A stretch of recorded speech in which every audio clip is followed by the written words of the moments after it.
दोस्तों, एक 27 साल की महिला होती है। वो हवस की इतनी ज्यादा भूखी होती है कि वह अपने बहन के लड़के को ही अपने प्यार जाल में फंसा लेती है और उसी के साथ संबंध बनाने लगती है। उस लड़के को भी बहुत मजा आ रहा था। अपनी मौसी के साथ ऐसी घिनौना काम 3 महीने तक करता है। लेकिन 3 महीने के बाद इस औरत के साथ एक ऐसी घटना घट जाती है जिसकी कोई कल्पना भी नहीं कर सकता। जी हाँ दोस्तों, जब आप लोग सुनेंगे तो शायद आप लोगों को बहुत हैरानी होगी। इसलिए इस वीडियो को पूरा ज़रूर देखिएगा, क्योंकि वीडियो के अंत में आपको एक बहुत बड़ी सीख मिलने वाली है। तो आइए जानते हैं पूरी घटना इस वीडियो में। लेकिन वीडियो में आगे बढ़ने से पहले बस वही छोटी सी रिक्वेस्ट है। वीडियो को लाइक नहीं किए तो वीडियो को लाइक कर दीजिए।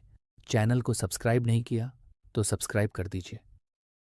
दोस्तों, ये सच्ची कहानी रायपुर की है। वहाँ एक छोटा सा परिवार रहता था। उस परिवार में सुनीता एक जिम्मेदार और सीधी सादी औरत होती है और उसके पति का नाम रमेश होता है। उनका इकलौता बेटा होता है जिसका नाम राहुल होता है। उसकी उम्र 19 साल थी। वह कॉलेज में पढ़ाई करता था। सुनीता की एक छोटी बहन थी, कविता। कविता की उम्र 27 साल थी।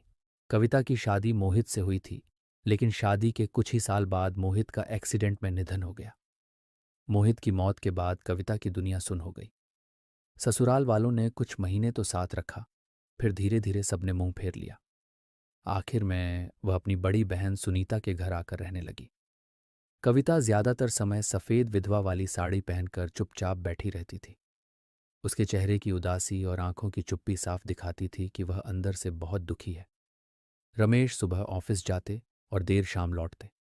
सुनीता घर के कामों और अपनी पार्टियों में व्यस्त रहती। राहुल अपने कॉलेज और दोस्तों की दुनिया में मगन था। घर में अक्सर दोपहर के वक्त कविता अकेली होती थी। यही अकेलापन उसे अंदर ही अंदर खाए जा रहा था। रात को जब सब सो जाते हैं तो उसे अपनी खाली मांग और सूना बिस्तर काटने को दौड़ता। उसकी उम्र ही क्या थी, उसकी जो शारीरिक जरूरतें पूरी नहीं हो पा रही थी। वह हरदम एक ऐसी सोच में डूबी रहती थी जो उसकी शारीरिक जरूरतों को पूरा करे। तभी उसकी नजरें राहुल पर टिक जाती हैं। राहुल लंबा, स्मार्ट और अपनी ही धुन में रहने वाला लड़का होता है। वह उसे मौसी कहकर बुलाता था, लेकिन कविता के लिए वह बस एक जवान लड़का था। जब वह नहाकर गीले बालों में तौलिया लपेटे अपने कमरे से निकलता है तो कविता की धड़कनें तेज हो जाती थी। वह खुद से कहती है, कविता, तुझसे हो क्या गया है? ये तेरी बहन का बेटा है, तेरा अपना भांजा। ऐसे ख्याल मन में लाना भी बड़ा पाप है। लेकिन मन पर किसका जोर चलता है? वह जितना इस ख्याल से दूर भागने की कोशिश करती, वह ख्याल उतना ही गहरा होता जाता। उसने देखा कि राहुल भी उससे काफी फ्रेंड होकर बात करता था।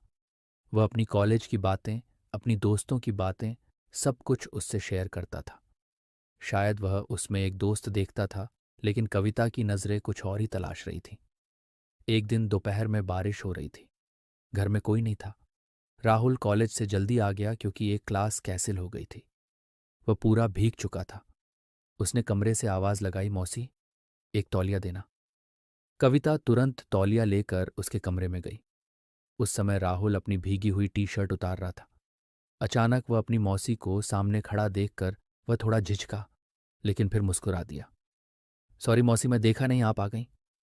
कविता की नजरें उसके चौड़े सीने और मजबूत सामान पर टिक कर रह गईं। उसके शरीर में एक अजीब सी लहर दौड़ने लगी। उसने तौलिया आगे बढ़ाया। तौलिया देते हुए उसकी उंगलियां जानबूझकर राहुल के गीले हाथ से छू गईं। एक पल के लिए दोनों की नजरें मिलीं। राहुल की आंखों में झिझक थी, लेकिन कविता की आंखों में एक अजीब सी हवस थी। राहुल ने जल्दी से नजरें झुका लीं और तौलिया ले ली और उसे बोला, थैंक यू मौसी।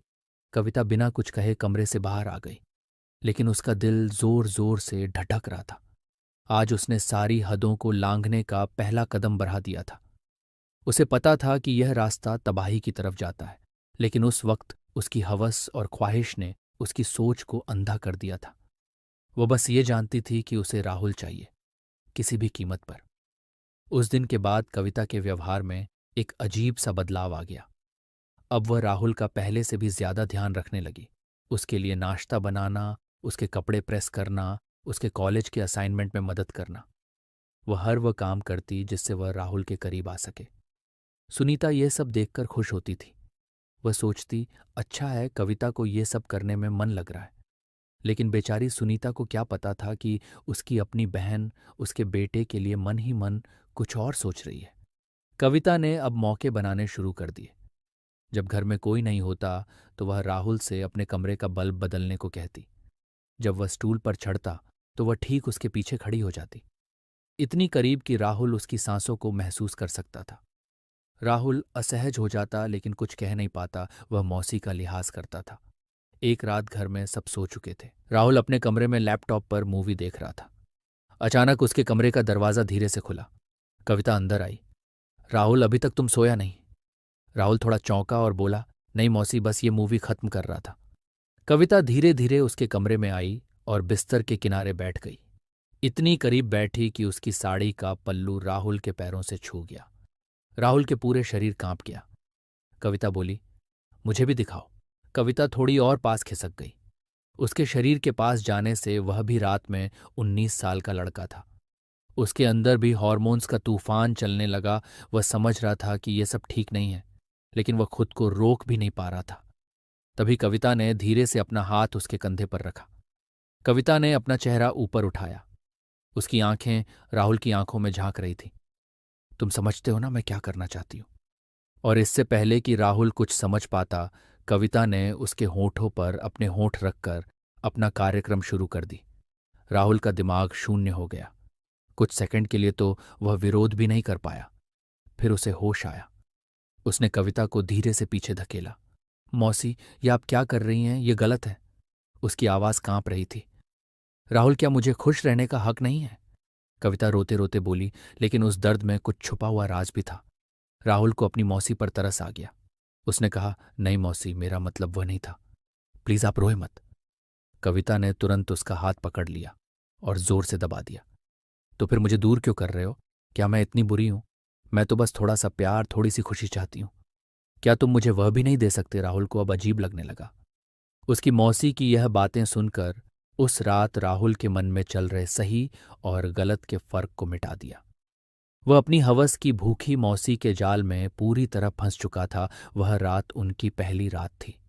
एक ऐसा गुनाह जिसकी नींव आंसुओं और धोखे पर रखी गई थी, और उनके बीच वह सब हुआ जो पति पत्नी के बीच होता है।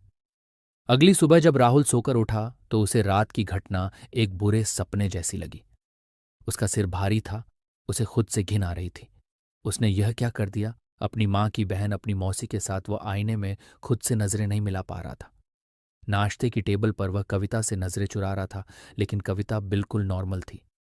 वह वैसे ही मुस्कुरा रही थी, वैसे ही सबसे बातें कर रही थी, जैसे कुछ हुआ ही ना हो। सुनीता ने पूछा, क्या बात है राहुल, आज चुप चुप हो? तबीयत ठीक है? हाँ माँ, बस रात को ठीक से नींद नहीं आई, उसने बहाना बनाया। कविता ने धीरे से टेबल के नीचे से उसके पैर को अपने पैर से छुआ। राहुल ने झटके से अपना पैर पीछे खींच लिया। कविता के चेहरे पर एक शरारती मुस्कान आई, जिसे किसी और ने नहीं देखा। उस दिन राहुल ने फैसला किया कि वह अब मौसी से दूर रहेगा। ये जो हुआ एक गलती थी और वह इसे दोहराएगा नहीं।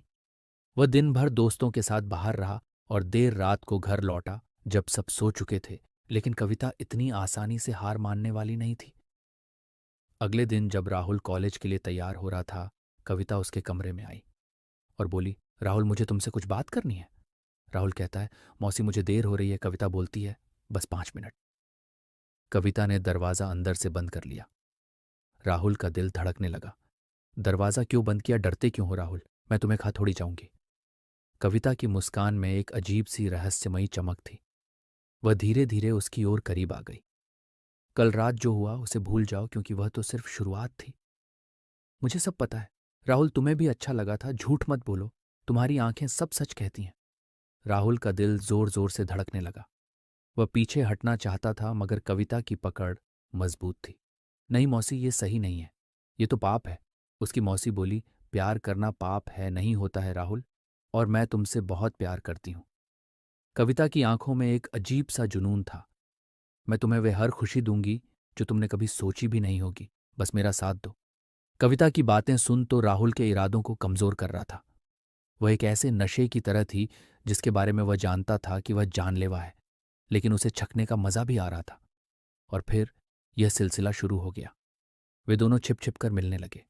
जब भी सुनीता और रमेश घर पर नहीं होते, उनका घर उनका आशिकों का ठिकाना बन जाता था।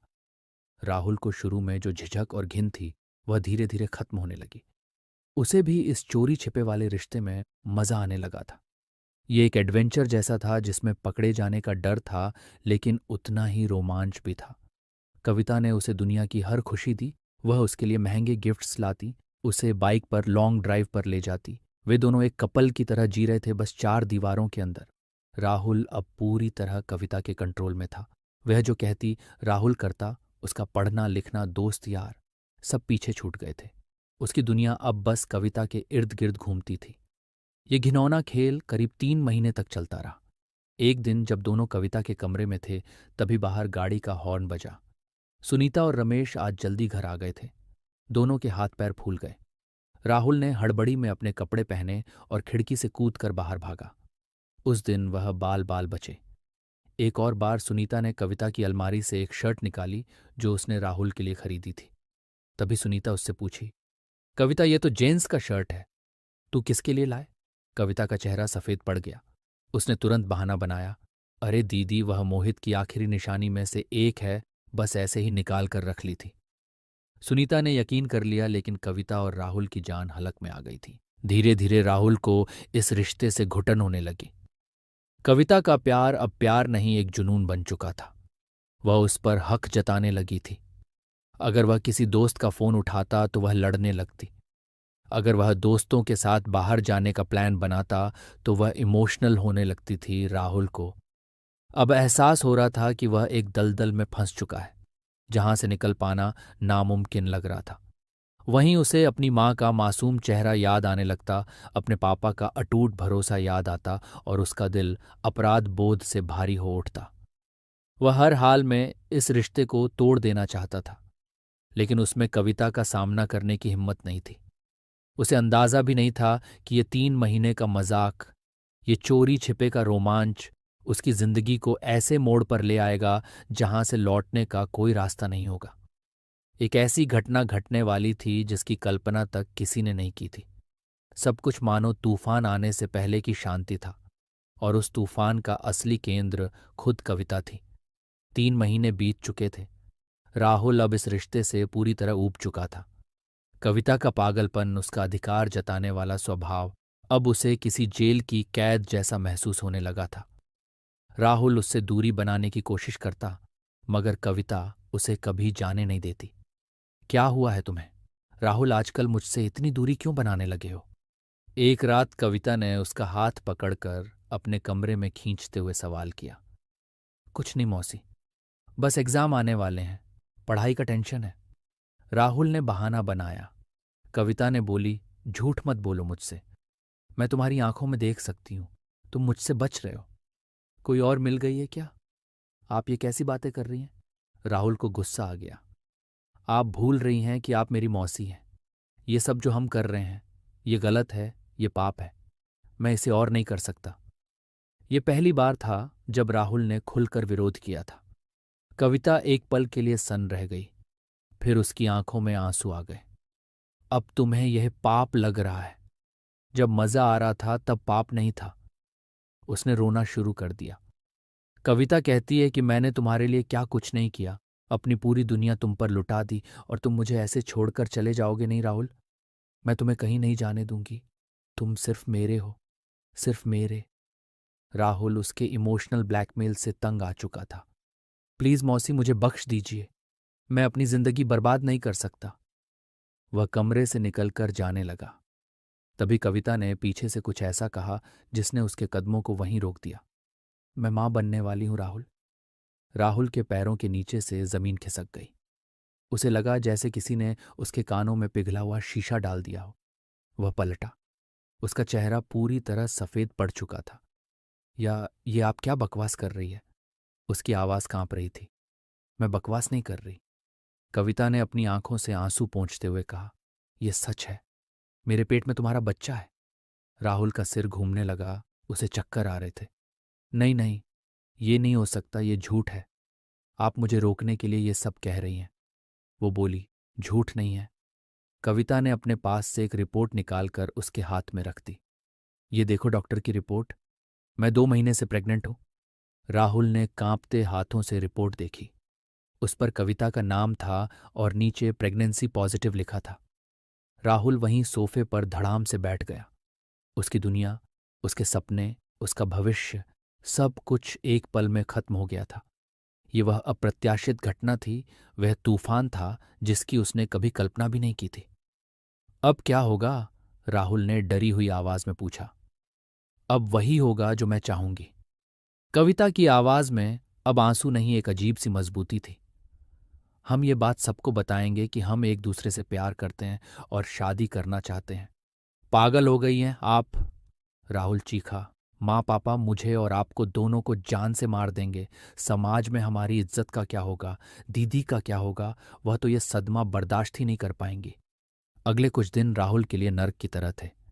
वह न कुछ खा पाता न सो पाता। हर वक्त बस यही डर लगा रहता कि ये बात घर में पता चल गई तो क्या होगा। कविता अब उसे और भी ज्यादा कंट्रोल करने लगी थी। वह उसे धमकी देती कि अगर उसने उसकी बात नहीं मानी तो वह सारी सच्चाई दीदी और जीजाजी को बता देगी। राहुल एक कैदी बन चुका था। वह हर रोज मर रहा था। जिस मौसी ने उसे अपने प्यार के जाल में फंसाया था, अब वही मौसी उसे उसके बच्चे के नाम पर ब्लैकमेल कर रही थी। उसे अब समझ आ रहा था कि हवस का रास्ता आखिर में तबाही और बर्बादी की तरफ ही जाता है। लेकिन असली तबाही तो अभी आनी बाकी थी। कविता की प्रेगनेंसी को लगभग 3 महीने होने वाले थे। सुबह सुबह उल्टियां होना, चक्कर आना, ये सब अब आम हो गया था। वह सबसे छिपाने की बहुत कोशिश कर रही थी। सुनीता अपनी छोटी बहन कविता की हालत देखकर परेशान हो गई। उसने कहा, कविता क्या बात है? कई दिनों से देख रही हूं तुम्हारी तबीयत ठीक नहीं लग रही है। चलो आज डॉक्टर को दिखाते हैं। ये सुनकर कविता का चेहरा उतर गया। उसने कहा, नहीं दीदी, कुछ नहीं है। बस मौसम बदलने की वजह से थोड़ी कमजोरी है। मैं ठीक हो जाऊंगी। लेकिन सुनीता नहीं मानी और वह उसे जबरदस्ती डॉक्टर के पास ले गई। राहुल, जो उस वक्त कॉलेज में था, इस बात से अनजान था। क्लिनिक में डॉक्टर ने कुछ टेस्ट किए और सुनीता को बाहर इंतजार करने को कहा। कविता अंदर डॉक्टर से गिड़गिड़ा रही थी, प्लीज डॉक्टर, मेरी बहन को कुछ मत बताइएगा। मैं आपको जितने पैसे चाहिए दूंगी। डॉक्टर एक समझदार और उसूलों वाली महिला थी। देखिए, ये मेरा काम नहीं है और आप अपनी हालत छुपाकर अपनी और बच्चे की जान खतरे में डाल रही हैं। जब कविता और डॉक्टर बाहर आई तो सुनीता ने बेचैनी से पूछा, क्या हुआ डॉक्टर, सब ठीक तो है ना? डॉक्टर ने बोली, कोई चिंता की बात तो नहीं है। आपकी बहन 3 महीने की प्रेग्नेंट है। ये शब्द सुनीता के कानों में किसी बम की तरह फटे। उसे एक पल के लिए यकीन ही नहीं हुआ। प्रेग्नेंट? लेकिन कैसे? इसके पति को गुजरे हुए तो 3 साल हो गए थे। डॉक्टर शर्मा खामोश रही। सुनीता ने कविता की तरफ देखा। उसकी आंखों में 1000 सवाल थे। कविता, ये डॉक्टर क्या कह रही है? ये सच है? कविता की नजरें झुकी हुई थीं। वह बस रो रही थी। उसकी खामोशी और उसके आंसू सब कुछ बयां कर रहे थे। सुनीता का सिर घूम गया। वह वहीं कुर्सी पर बैठ गई। वो बोली, किसका बच्चा है ये कविता? कौन है वह आदमी, बताओ मुझे। वह चीखी। कविता कुछ नहीं बोली। उस दिन घर का माहौल किसी मातम से कम नहीं था। सुनीता अपनी बहन को घसीटते हुए घर लाई। उसने उसे एक कमरे में बंद कर दिया। वह बस एक ही सवाल पूछ रही थी, ये कौन किया है? ये सब पूछते पूछते शाम हो गई। उसके बाद जब रमेश जी और राहुल घर आए तो उन्होंने घर में एक अजीब सी खामोशी महसूस की। सुनीता की आंखें रो रो कर सूज गई थी। रमेश ने पूछा, तुम रो क्यों रही हो और कविता कहाँ है? सुनीता कुछ नहीं बोली, बस रोती रही। राहुल का दिल किसी अनहोनी की आशंका से बैठ गया। उसे लगा कि सच सामने आ चुका है। रमेश जी ने जब सुनीता को बहुत कुरेदा तो वह फट पड़ी। उसने रोते बिलखते हुए सारी बात बता दी। कविता प्रेग्नेंट है। रमेश जी के पैरों तले जमीन खिसक गई। क्या ये कैसे हो सकता है? मुझे नहीं पता। मैं सुबह से पूछ रही हूं। ये लड़की अपना मुंह ही नहीं खोल रही है। इसने हमारी इज्जत मिट्टी में मिला दी। अब हम किसी को क्या मुंह दिखाएंगे? रमेश जी गुस्से में आग बबूला हो गए। वह कविता के कमरे की तरफ बढ़े। मैं आज उससे सब उगलवा कर रहूंगा। राहुल एक कोने में खड़ा कांप रहा था। यह कयामत की रात थी। उसका गुनाह अब सबके सामने आने वाला था। रमेश ने दरवाजा पीटना शुरू कर दिया। दरवाजा खोल, कविता। आज अगर तूने सच नहीं बताया तो मैं तुझे जान से मार दूंगा। अंदर से कविता के रोने की आवाज आ रही थी। काफी देर तक जब दरवाजा नहीं खुला तो रमेश जी ने गुस्से में दरवाजा तोड़ दिया। अंदर कविता फर्श पर बैठी रो रही थी। रमेश जी ने बोले, बता कौन है वह हरामखोर। तभी कविता ने नजरें उठाकर एक बार कमरे के बाहर खड़े राहुल को देखा। उसकी आंखों में नफरत थी। फिर उसने रमेश जी की तरफ देखा और धीरे से कहा, राहुल है। वहां एक पल के लिए कमरे में मौत जैसा सन्नाटा छा गया। सुनीता को लगा जैसे उसके कानों ने धोखा खाया है। क्या क्या कहा तूने? कविता ने फिर वही नाम दोहराया, इस बार और जोर से। आपका बेटा राहुल। ये बच्चा राहुल का है। सुनीता ने एक जोरदार थप्पड़ गाल पर दे दी और बोली, बेशरम औरत, मेरे बेटे पर इतना घिनौना इल्जाम लगाती है। वह तो तुझे अपनी मां की तरह मानता है। कविता बोली, मानता था। फिर वह बोली, पूछिए अपने लाडले से।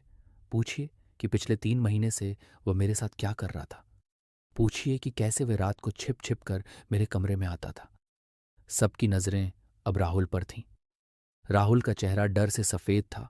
उसकी आंखें फर्श में गड़ी थीं। उसकी खामोशी उसका सबसे बड़ा कबूलनामा था। सुनीता के मुंह से एक चीख निकली। वो वहीं जमीन पर गिर पड़ी। उसे अपनी बहन और अपने बेटे दोनों से एक साथ ऐसा धोखा मिला था जिसे वह शायद कभी बर्दाश्त नहीं कर पाती।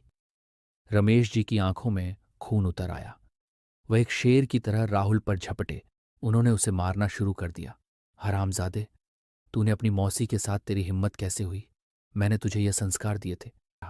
शायद वे इसी सजा के लायक था। उस रात उस घर में जो तूफान आया उसने सब कुछ तबाह कर दिया। रिश्ते, विश्वास, प्यार, इज्जत, सब कुछ खत्म हो गया। उस रात के बाद उस घर में कुछ भी पहले जैसा नहीं रहा। रमेश जी ने उसी रात कविता को घर से निकाल दिया। वह रोती रही, गिड़गिड़ाती रही, लेकिन उन्होंने एक नहीं सुनी। दफा हो जाए यहां से और अपनी शक्ल दोबारा कभी मत दिखाना। कविता आधी रात को सड़क पर अकेली खड़ी थी। उसकी एक गलती, उसकी हवस ने उसे कहीं का नहीं छोड़ा था। राहुल की हालत भी कुछ कम बुरी नहीं थी। रमेश जी ने उसे घर के एक कमरे में बंद कर दिया था। उसका फोन, लैपटॉप, सब कुछ छीन लिया गया था। उसका कॉलेज जाना बंद हो गया था। सुनीता ने तो जैसे अपने बेटे से रिश्ता ही खत्म कर लिया था। वह उसके साये से भी नफरत करने लगी थी। जिस बेटे को उसने इतने नाज से पाला था, आज उसकी वजह से वह किसी को मुंह दिखाने के काबिल नहीं बची थी। रमेश जी अंदर ही अंदर टूट चुके थे। समाज में उनकी बहुत इज्जत थी। ये बात अगर बाहर निकलती तो उनकी पगड़ी उछल जाती।